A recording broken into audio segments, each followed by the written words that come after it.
Did we actually use ticks as bioweapons? It's actually in CIA documents that have been declassified. For instance, infected ticks were deployed from C-130s flying low over sugarcane fields in Cuba back in the day under President Kennedy. There is abundant evidence of the testing, field testing, of infected ticks and other insects in a variety of settings in the United States and elsewhere. Clearly, USAMRIID was involved, in particular the Plum Island facility that had been a biowarfare investigative facility up in Long Island region, and then was transferred over to USDA, was involved in a lot of this research.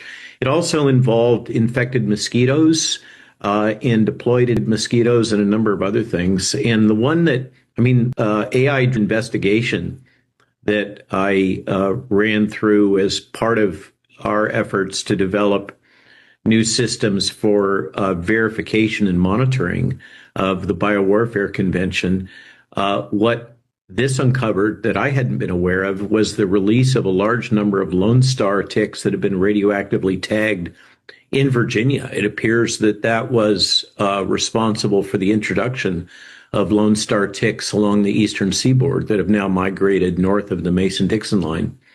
So there's a lot. Wait, ticks being dropped into Virginia by our government? Absolutely. As part of a project in the 60s to look at the ability of these modified insects to disseminate.